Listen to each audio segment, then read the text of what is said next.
Bonjour, je m'appelle Jean-Luc Herry, j'ai 48 ans. J'ai été victime d'un curé pédophile de l'âge de 8 ans à 10 ans.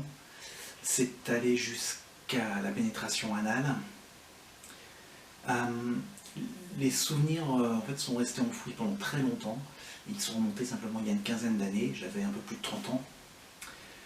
Et quand les souvenirs sont remontés, j'ai parlé autour de moi et en fait j'ai découvert que j'étais pas la seule victime.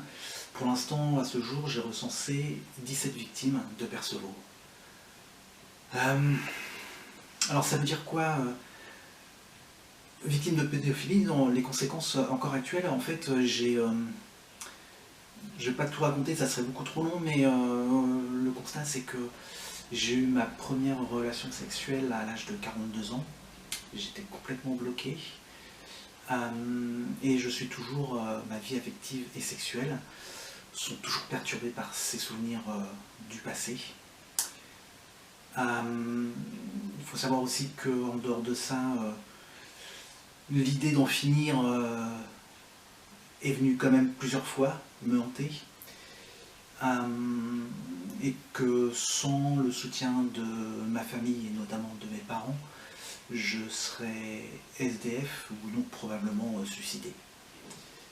Donc voilà, quand on parle de pédophilie, il faut savoir de quoi on parle de choses, enfin on parle de suicide. J'ai dit qu'il y avait ma famille qui m'a réussi à me maintenir la tête hors de l'eau. Il y a aussi cet instrument-là qui m'a fait du bien, avec les Beatles par exemple, et puis l'astrophysique, l'astronomie, voilà. Grâce au vicaire général de l'évêché de Versailles, M. Philippe Potier, j'en profite pour le remercier chaleureusement, j'ai su que l'Église savait, 10 ans avant que je sois agressé, l'Église savait que Perceval, mon agresseur, était un pédophile. Il avait été surpris avec un adolescent. Ce qu'a fait l'Église à ce moment-là, au lieu de dénoncer à la justice et de condamner, en fait, Perceval a été déplacé. Donc si la hiérarchie de l'Église avait fait son boulot, je n'aurais pas été victime. Donc l'Église est complice de ce que j'ai subi. Le film Grâce à Dieu, c'est un bijou. Je me suis reconnu dedans, mais c'est incroyable. Au-delà du fait que l'institution a protégé un pédophile, ce que j'ai beaucoup aimé et ce qui me touche beaucoup, c'est, on sent bien dans le film, le besoin de reconnaissance publique. Et que en fait on se heurte, moi je me suis heurté pendant des années au mur du silence de l'église. C'est hallucinant de voir à quel point, l'impression d'être David contre Goliath. Les seules choses que j'ai eues de la part de l'église, c'est des beaux discours, des belles paroles, mais vides de choses concrètes. J'ai reçu, je compte plus les demandes de pardon, les témoignages de compassion. Combien de fois j'ai reçu combien de prières, combien de fois on m'a dit « Ah, je prie pour vous, je prie pour vous ». Oui, mais concrètement, vous faites quoi? Donc ils ont fait un truc, je vais en reparler, mais sinon, il n'y a vraiment pas grand-chose qui est fait, à part en fait, de continuer ce mécanisme du silence. Alors quand je dis que l'Église n'a rien fait, c'est faux. Ils ont fait un truc super. Moi, quand les souvenirs me sont remontés à la mémoire, il y avait prescription. Et l'Église a fait un truc super, c'est qu'ils ont levé la prescription. Et ça, la République n'est pas capable de le faire. Et c'est honteux. Donc, l'Église, bravo, ils ont levé la prescription. Ils ont jugé Perceval, ils l'ont condamné. Et ça, bravo et merci. Malheureusement, il y a un mais. Le problème, c'est que le procès s'est fait sans l'intervention des victimes. Donc c'est entre eux, on lave notre linge sale en famille. Et puis surtout, j'ai jamais eu de copie écrite du jugement. Je l'ai réclamé maintes fois à l'église, à l'évêque de Versailles, et il a toujours refusé de me donner une copie du jugement. Ça s'appelle le secret pontifical. Et c'est un truc d'un autre temps. Donc c'est vraiment dommage, ils font un pas qui est très bien, et ils devraient faire l'autre moitié du chemin, et ils ne le font pas. C'est d'autant plus dommage parce que ça serait bien pour les victimes, mais ça serait bien aussi pour les membres de l'Église, que ce soit les pratiquants ou les curés, qui s'engagent dans des actions, qui ont une vraie foi, qui s'engagent, qui font des choses très bien. Malheureusement, leur travail, leur investissement est trahi par l'image que donne la hiérarchie de l'Église en restant emmitouflé dans ce secret, dans cette mécanique du silence. Donc voilà, arrêtez, levez le secret pontifical, ça aidera tout le monde, nous et vous. Petite dédicace quand même à Yves Baumgarten, qui est le vicaire général de Lyon. J'apprécie beaucoup car lui, il essaye de rompre cette mécanique du silence. Il essaye de faire avancer les choses concrètement, pas simplement avec des belles paroles, mais avec des paroles suivies d'actes concrets. Donc merci à lui. Alors j'ai réclamé aussi 100 fois, 1000 fois auprès de l'évêque de Versailles que mon agresseur soit renvoyé de l'état clérical, qu'il abandonne son statut de prêtre.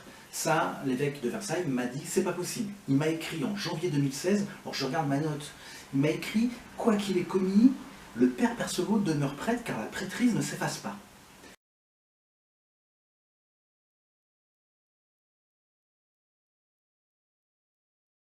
Donc ça, c'est un charabia pour noyer le poisson. Parce qu'il n'y a pas très longtemps, il y a un cardinal américain qui a été rendu à l'état laïque.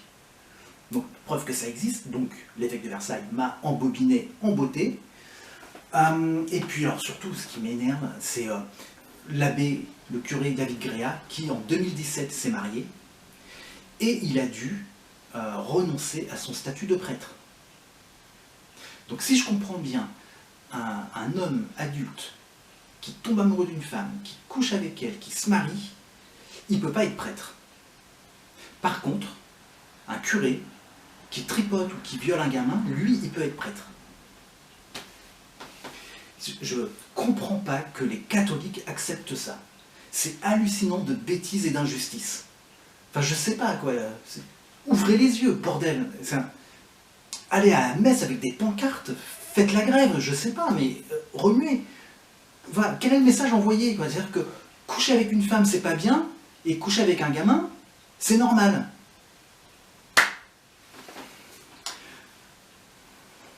Pierre Vignon, qui lui aussi, on l'a démis d'une partie de ses fonctions de prêtre, parce qu'il avait osé demander la démission de Barbarin. Donc là, c'est pareil, ça c'est bien plus grave, ce qu'il a fait, demander la démission d'un évêque, c'est bien plus grave que de tripoter un gamin. Enfin, c'est vraiment marcher sur la tête. Donc il y a aussi l'excommunication. Donc moi j'ai demandé à l'évêque que mon agresseur soit rendu à l'état laïque et excommunié. Et là il m'a dit que l'excommunication, texto, n'existait que pour les cas les plus graves. J'ai noté qu'il y a un évêque d'origine zambienne qui a été excommunié en 2006 ou 2009, je ne sais plus, parce qu'il avait procédé à des nominations d'évêques illégales. Donc nommer des évêques illégalement, c'est une faute grave. Tripoter ou violer un gamin, ce n'est pas une faute grave. Mais réveillez-vous, quoi, c'est hallucinant. J'ai aussi réclamé 1000 fois, 10 000 fois à l'évêque de Versailles une indemnisation. Parce que il y a déjà les soins. Les soins, j'ai compté 15 ans de soins très régulièrement. J'ai chiffré ça à 40 000 €. Oui, c'est l'Église qui pourtant s'est engagée par écrit sur son site à apporter une aide thérapeutique aux victimes. Ça c'est de ma poche. Et donc ça c'est hallucinant. Et ça je ne parle que de la prise en charge des soins. Je ne parle pas du fait que j'ai passé de longues périodes sans travailler, donc sans cotisation de retraite non plus, que il y a tout préjudice moral, enfin voilà, c'est assez énorme. Donc encore une fois, je me heurte à un mur de refus. Il faut savoir qu'en Belgique, au Canada, aux États-Unis, en Suisse, l'indemnisation des victimes de curés pédophiles existe. En France, ça n'existe pas.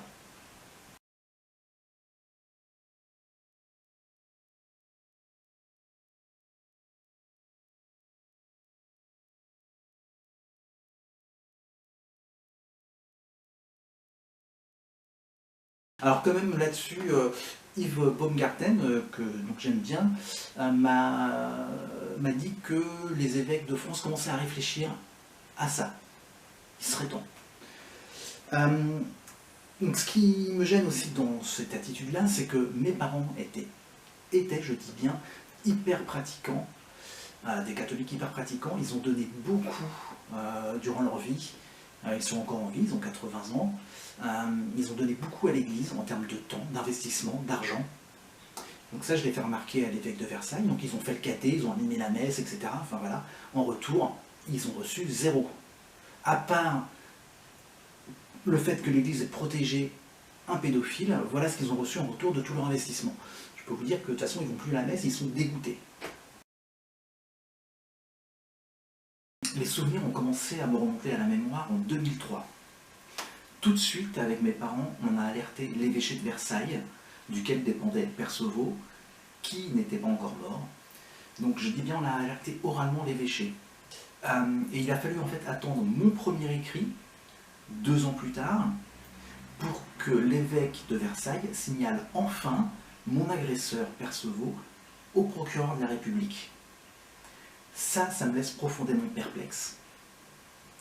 Et de la même façon, il a attendu mon premier écrit, et donc 2 ans, pour mettre en route la procédure interne à l'Église, donc la levée de la prescription via la congrégation pour la doctrine de la foi. Pourquoi avoir attendu mon premier écrit et 2 ans? Ça, c'est une vraie question. Alors, la justice républicaine dans tout ça, qu'est-ce qu'ils font? Déjà, il y a la prescription. Donc ça, c'est absolument effarant. Le corps médical sait depuis des années que des traumatismes comme ça peuvent mettre des années et des années à remonter à la mémoire. Donc comment ça se fait qu'il y a prescription? Moi, les faits nous sont remontés, il y avait prescription. Donc il faut lever la prescription. Du coup, comme Percevaux n'a pas été jugé, donc maintenant il est mort, j'ai eu envie, très très forte envie, de taguer sa tombe en rouge avec le mot pédophile. Si je fais ça, c'est illégal. Je vandalise une tombe. Mais malheureusement, c'est la seule solution que j'avais trouvée, puisqu'il n'a pas été jugé par l'Église, par la justice, puisque l'Église l'a jugé mais que ça reste secret, il fallait que ça sorte, donc voilà, je voulais vandaliser sa tombe. Donc je interpelle les députés et les sénateurs, est-ce que pour chaque fait prescrit, il faut que les victimes se fassent justice elles-mêmes? Est-ce que c'est ça votre conception de la République? Se faire justice soi-même. Donc ras-le-bol. Alors ils ont quand même fait un pas, les sénateurs et députés, c'est qu'ils ont augmenté le délai de prescription. Il est passé à 20 ou 30 ans selon les faits. Très bien. Sauf que, déjà, ça devrait être non prescrit, voilà, pas de durée, et puis ça devrait avoir un effet rétroactif. C'est-à-dire que là, ils ont augmenté le délai de prescription, sauf que ça ne marche pas pour des faits anciens. C'est à partir de 2018, la prescription est de 20 ou 30 ans. Mais la plupart des victimes là qui ressortent maintenant ont 40, 50, 60 ans, ça ne rentre pas dans cette augmentation du délai de prescription. Enfin, ça veut dire que c'est du foutage de gueule. Il faut un effet rétroactif, mesdames et messieurs les députés. Donc je ne sais pas si c'est dans le droit c'est possible ou pas, mais allez vous faire foutre. Enfin, c'est pas une histoire de droit, c'est une histoire de protéger des gamins qui ont été abusés. Donc, non prescrit avec effet rétroactif. C'est simple, clair et net. Donc oui, la prescription, c'est incroyable. C'est-à-dire que moi, j'ai souffert, je me suis enfermé pendant plus de 40 ans. Je suis passé près du suicide, mais mon agresseur n'a pas pu être jugé. Allez expliquer l'inexplicable. Enfin, c'est hallucinant. 40 ans de souffrance, et le mec, il n'est pas jugé. Réveillez-vous aussi, les sénateurs et députés. Donc, clairement, je demande la fin du secret pontifical, je demande la levée de la prescription républicaine, je demande un dédommagement financier auprès de l'Église qui est complice, et puis, quand même, pour terminer sur une note positive, j'aimerais remercier tous les vrais adultes responsables, je dis bien les vrais adultes responsables, qui font en sorte que la parole se libère. Ça fait du bien, donc merci à eux.